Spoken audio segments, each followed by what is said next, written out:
Nesta manhã eu quero te convidar a pegar a sua Bíblia, seja no celular, seja em papel, mas pega a sua Bíblia que nós vamos ler um trecho da palavra de Deus e ver o que Ele quer nos ensinar nesta manhã para a nossa vida cristã, até o dia que Ele finalmente vai voltar a esta terra para nos levar ao céu. Então eu te peço que você se muna aí da sua palavra, da tua Bíblia, para que a gente leia. Nós vamos ler hoje, relembrar uma história no Evangelho que é muito conhecida, mas que certamente muito própria para o tempo que nós estamos vivendo. Você está com a sua Bíblia? Essa história ela é repetida em 3 evangelhos. Só o evangelista João não conta essa história, mas Mateus, Marcos e Lucas repetem, e não é um trecho muito grande do texto sagrado, mas é uma história impactante. Eu vou escolher ler no livro de Mateus e no livro de Lucas. Eu quero de Marcos, Mateus e Marcos. Vamos ler o relato, então, começando no capítulo 4 de Marcos, a partir do verso 35, tem como subtítulo Jesus acalma uma tempestade. Essa história é muito conhecida. Marcos, capítulo 4, verso 35. Essa mesma história está em Mateus, no capítulo 8, e também em Lucas 8. Então, eu até estava, quando estava estudando aqui, preparando, falei, é uma história fácil de guardar os capítulos, né? Mateus 8, Marcos 4, Lucas 8. Está relatado aqui a história da tempestade.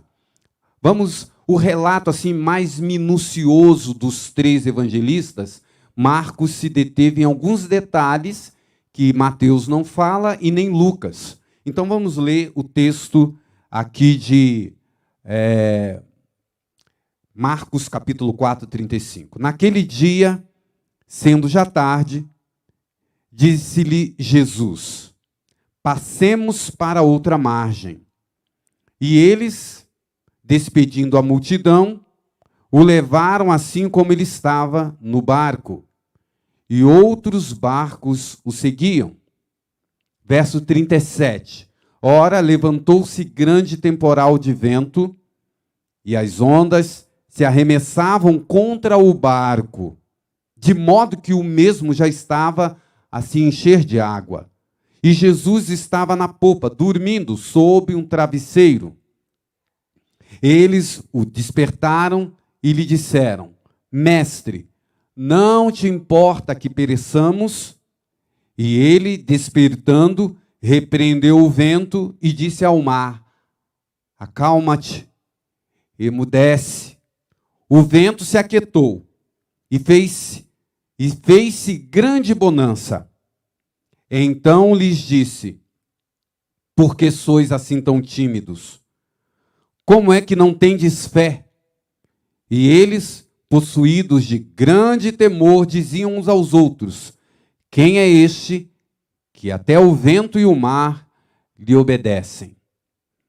Poucos versos, mas profundas aplicações para a nossa vida. Eu me muni aqui do comentário bíblico adventista, até fiz uma cópia e trouxe aqui, porque tem alguns comentários bem interessantes sobre alguns trechos dessa história que eu quero compartilhar com você nesta manhã.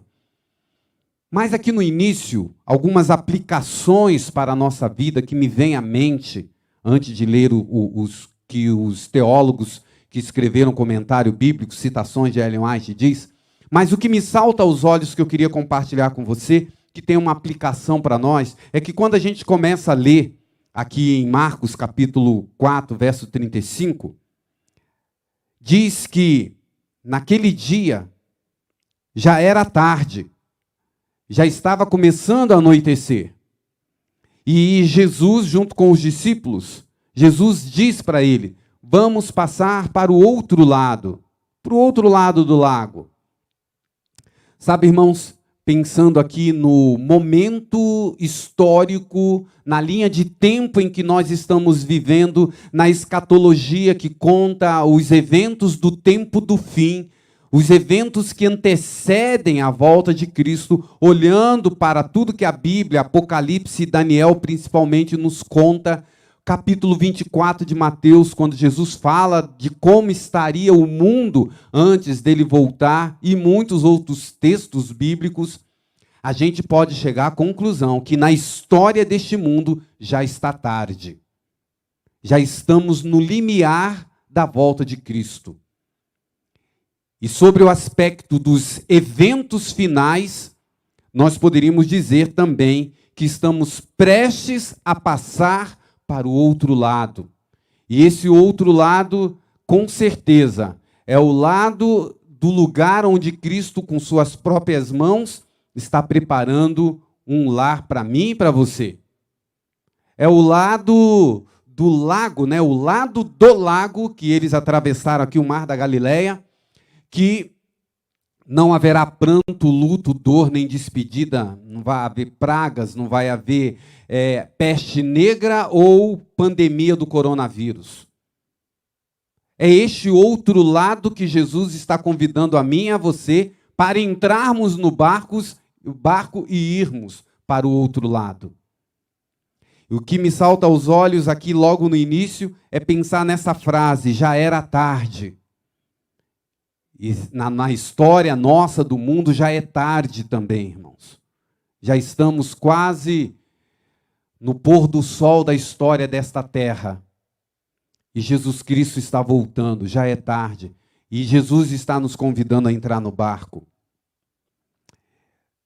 No verso 36, Marcos 4, verso 36, diz que ele despediu a multidão.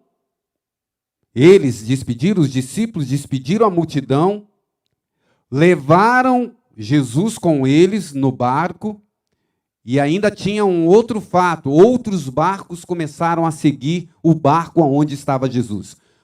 3 coisas, pelo menos, aqui que eu entendo que a gente pode usar como aplicação para a nossa vida aqui no momento em que nós vivemos. Primeira coisa, para você entrar nessa jornada de ir para o porto seguro, para ir para o outro lado, para outra margem, nesse momento da história que já é tarde, você precisa deixar a multidão.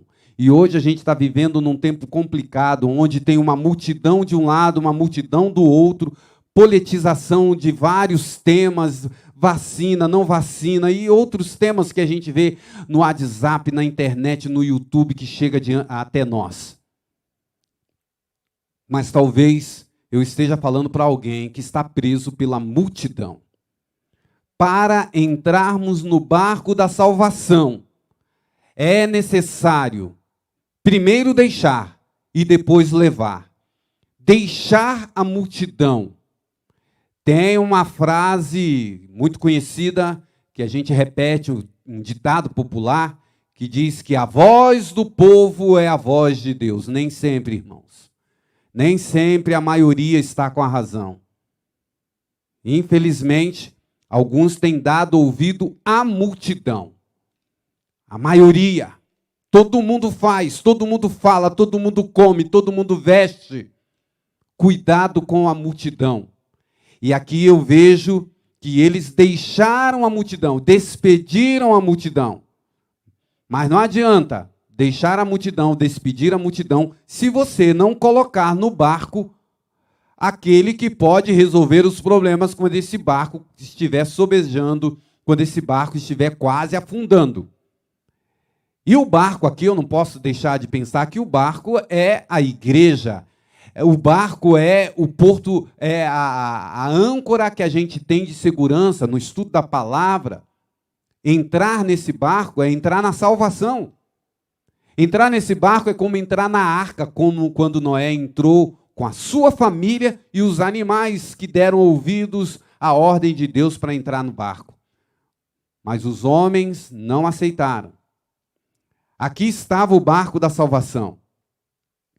E ele diz aqui, o relato de Marcos, que outras pessoas, em outros barcos paralelos ali, começaram a seguir a Jesus. Sabe o que me vem à mente? Que quando você entra no barco da salvação, quando você entra na igreja, quando você aceita Jesus como seu Salvador, quando você começa essa jornada para o outro lado, tem um monte de gente te olhando. Tem um monte de barquinho do parente, do colega de trabalho, do colega da sala de aula, do teu vizinho. Tem um monte de barquinho de olho em você. E pelas suas atitudes, eles podem também te seguir.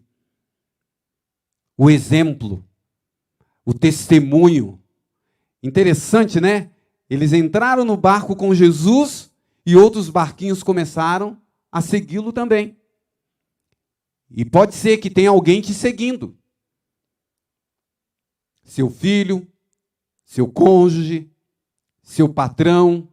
Quem é que são esses barquinhos que estão ao redor depois que você começou a jornada cristã? E que pode estar te seguindo também. Mas diz na história que levantou-se um grande temporal.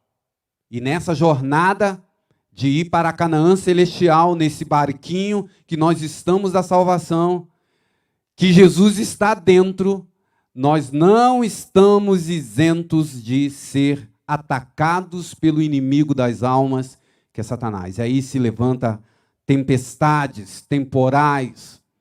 E nesta manhã, com certeza, eu estou falando para alguém que está passando por um grande temporal na sua vida.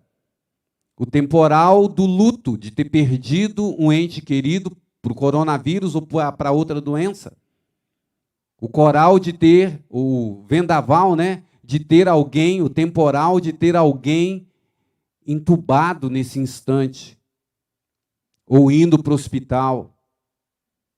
Estamos vivendo tempos de verdadeira tempestade. Não é verdade?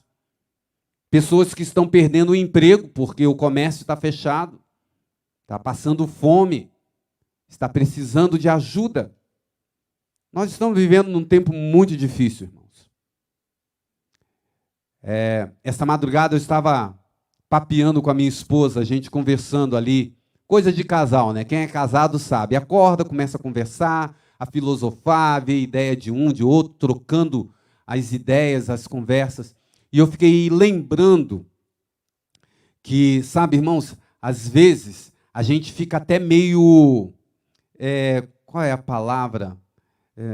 Me fugiu a palavra aqui, mas a gente entra numa situação que a gente fica constrangido, é isso. A gente fica constrangido, porque de repente com você não tem... Ontem eu conversei com meu irmão lá do Rio de Janeiro, meu irmão mais velho. Estava feliz que vai tomar vacina no dia 14 de maio. Ele tem 56 anos.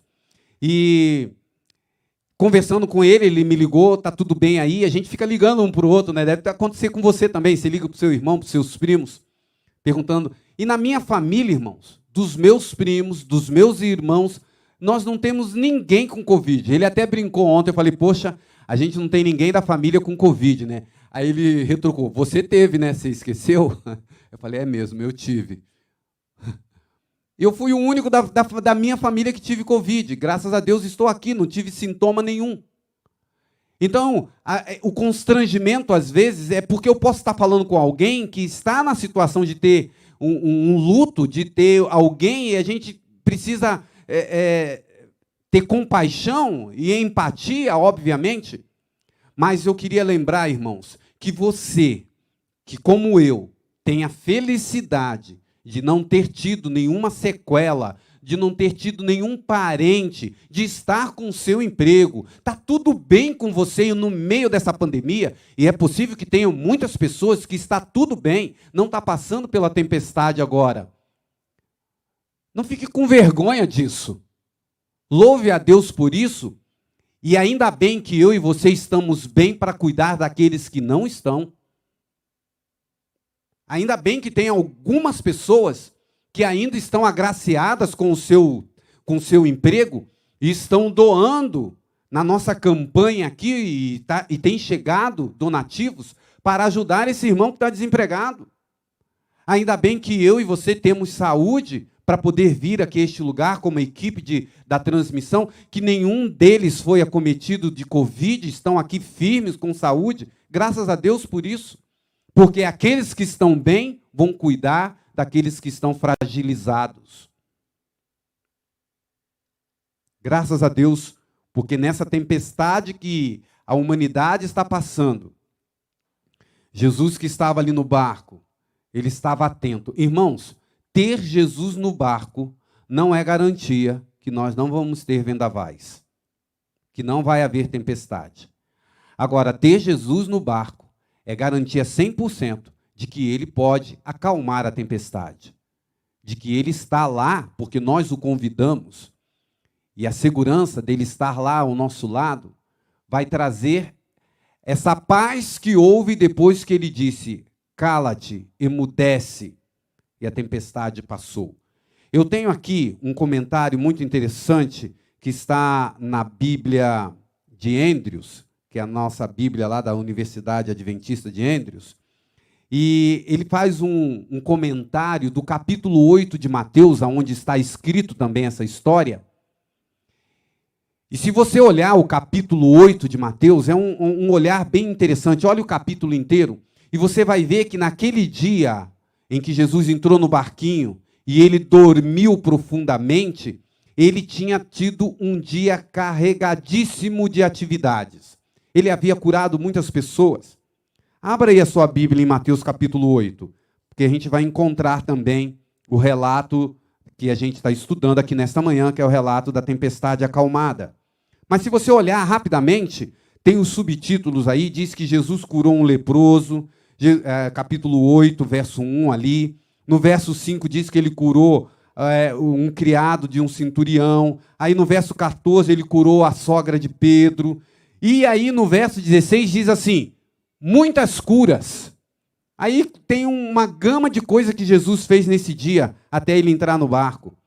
E aí no verso 18, depois de um dia cansativo, porque já era tarde, já estava findando o dia, ele teve todas essas atividades durante o dia, e Jesus era humano, ele se revestiu da humanidade, ele era 100% humano, ele estava cansado.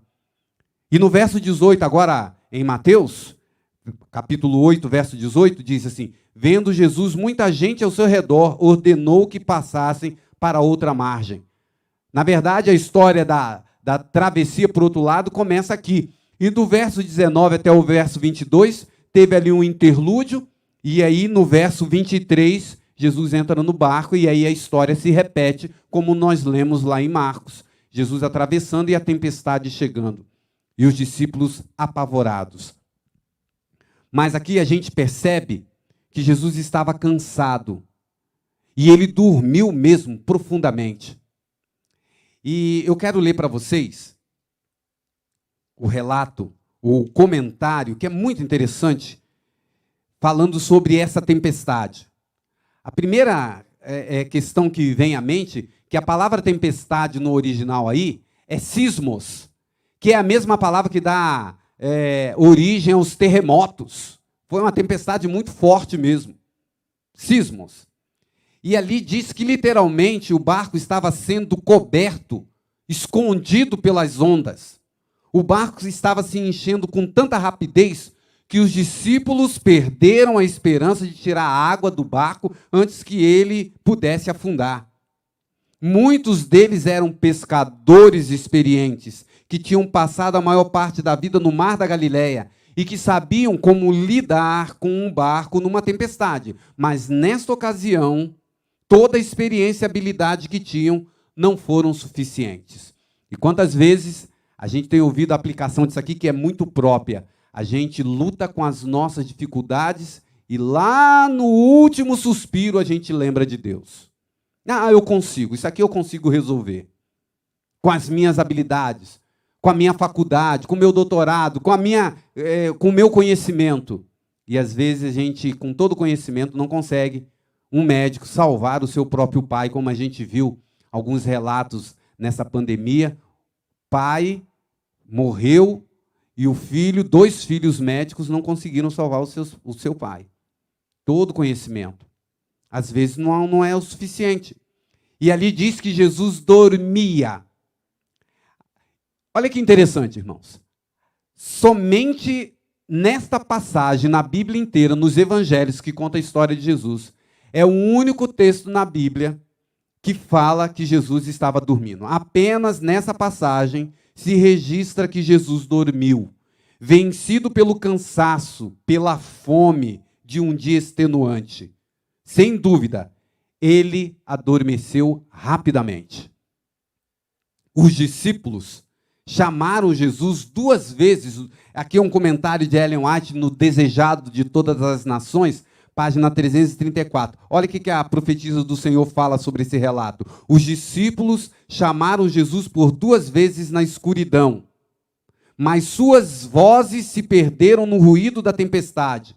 Então, na claridade de um relâmpago repentino, lhe fez enxergar onde Jesus estava dormindo. Chegaram os discípulos a ele e despertaram. Assombrados com o fato de Jesus estar dormindo em meio àquela tempestade e surpresos pela aparente despreocupação de todo o esforço que eles estavam fazendo para se salvar, dirigiram-se a ele com um tom de reprovação. Senhor, não te importa que pereçamos? Irmãos, eu fiquei pensando nisso. Quantas pessoas hoje, no meio dessa pandemia, têm usado essa frase com relação a Deus? Será que Deus não se importa? Aonde está Deus? Não é assim que alguns falam? Incrédulos, descrentes. E os discípulos ali, eles usaram com um tom também de cobrança. Senhor, o Senhor não se importa que a gente vá morrer? O Senhor está aí dormindo. Salva-nos. Perecemos. Olha que interessante, irmãos. Salva-nos de uma vez. Estamos prestes a perecer. Este bem poderia ser o clamor de uma pessoa que é tentada hoje, poderia ser o clamor de alguém que está doente, o clamor de alguém que está perdendo alguém que está doente. Senhor, salva-nos. E ali naquele grupo dos discípulos, quem é que estava? Alguém que poucos meses depois falaria a mesma frase quando estava andando sobre o mar e afundou. Vocês lembram quem era esse personagem que gritou para Jesus, salva-me? Pedro. Pedro estava aí nesse dia. Poucos meses depois, ele esqueceu do poder de Jesus em salvar. E lá em Mateus 14:30, está a história de Pedro, então, gritando para Jesus, salva-me. E Jesus, no final dessa história, ele acalma a tempestade. Eu quero ler para vocês, deixe-me achar aqui, que eu achei muito interessante o que a Bíblia de Andrews traz como comentário. Vou ler para vocês. Olha que coisa interessante. Mateus 8 concentra-se na autoridade completa de Jesus. Ele exerce essa autoridade sobre a lepra, paralisia, febre, possessão demoníaca e mesmo sobre a tempestade. O capítulo 8 fala de todos esses eventos que Jesus realizou nesse dia, mesmo sobre a tempestade. O contraste é claro. Este pregador humilde, falando de Jesus, itinerante e sem lar, tem poder e autoridade sobre todas as forças do mal. No capítulo 8 é registrado que Jesus tinha poder e autoridade sobre um endemoniado, sobre um paralítico. Jesus tinha poder sobre a morte e Jesus tinha poder sobre a natureza. Jesus tinha poder sobre todo o mal. Aí eu fico pensando, irmão, Jesus tem poder sobre o coronavírus, sobre a peste negra, sobre qualquer coisa. Aqui nos comentários da Bíblia, diz que os discípulos, eles ficaram boquiabertos, extasiados, admirados com o fato de que Jesus tinha autoridade sobre o vento e sobre o mar. E a expressão aqui do comentarista é assim, que não tinha, eles já tinham visto Jesus expulsar demônio, um monte de milagre, mas o comentarista disse, não tinha ocorrido aos discípulos que Jesus podia também atuar com o seu poder sobre a natureza. E sabe o que eu fiquei pensando para nós? É que talvez a gente pense que em alguma área da nossa vida Deus não tem poder para atuar. Ele pode curar, ele pode fazer um monte de milagre, mas talvez a gente pense assim, eu lembro que quando eu estava no colégio, o meu regente no IPAI, eu cantava no coral, o professor Harley Miller, um dia ele sempre fazia meditação conosco, ele contou a experiência dele de algo que a gente não imaginava que Deus pudesse atuar. Sabe o quê? Ele estava atrasado para sair de casa, para ir para o nosso ensaio, e ele precisava achar uma chave, e a chave não aparecia. E ele contou que ele fez uma coisa simples. Ele orou a Deus, Senhor, eu preciso dessa chave, eu preciso descer, eu estou atrasado, me ajuda. E ele achou a chave. Você já percebeu que a gente não quer incomodar Deus com uma chave? A gente só quer incomodar Deus com um câncer, um coronavírus entubado, mas Deus também pode atuar nas coisas pequenas da nossa vida. A gente tem que colocar Deus em todas as áreas da nossa vida. E talvez eu esteja falando com alguém que acha assim, não, isso aqui Deus não vai tocar, isso aqui não é coisa de Deus, não. Ele não se importa com essa questão. E os discípulos não imaginavam que Jesus podia atuar, inclusive, na natureza. Meu querido amigo, meu querido irmão, você que está me assistindo de perto, de longe, essa história eu a trouxe novamente à nossa memória, porque nós a conhecemos, para que a gente, nesse tempo de grandes tempestades, de grandes dificuldades, a gente escute a voz de Deus através da sua palavra, dizendo a mim e a você, não sejam tímidos. Por que a fé de vocês é tão pequena? Como diz cada um dos evangelistas, eles usam expressões diferentes para esse mesmo relato, quando Jesus chama a atenção dos discípulos. E Jesus está chamando a minha e a sua atenção. Questão de fé. Aonde não sejam tímidos, porque vocês não têm fé. Nós sabemos que o justo será salvo pela graça, mediante a fé. A gente precisa muito dessa ferramenta na nossa vida. Como está a sua fé? E eu me pergunto, como está a minha fé? Você acredita nesse Deus? Você confia nele? Que ele pode realmente acalmar as tempestades que estão sobrevindo sobre você? Principalmente nesse tempo tão difícil? Que a gente possa orar a Deus, como em outra ocasião, os discípulos oraram dizendo, Senhor, aumenta-nos a nossa fé. Talvez essa deve ser a minha e a sua oração nesta manhã. Deus quer acalmar as nossas tempestades. Assim como Cristo acalmou os ventos e as ondas da Galileia, Ele é capaz de acalmar as tempestades da vida, que com tanta frequência caem de forma inesperada e com violência sobre a vida humana. Muitas vezes, a razão de não experimentarmos seu poder em nossa vida é que somos tímidos e temos uma fé pequena.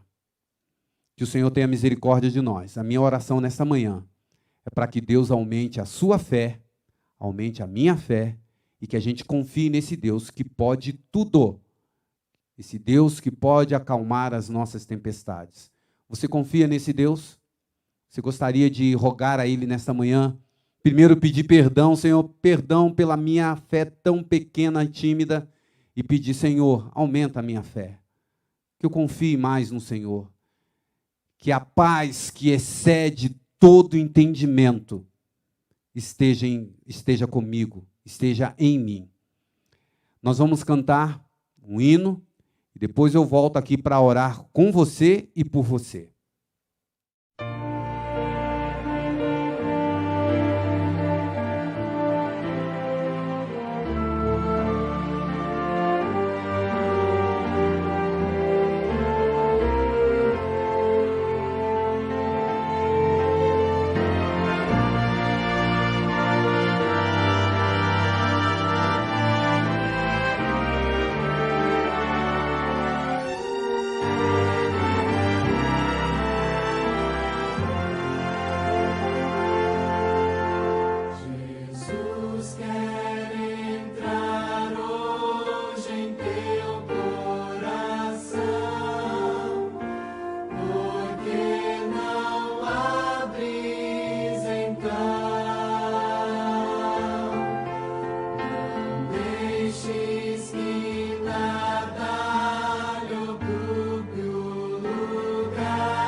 Vamos orar.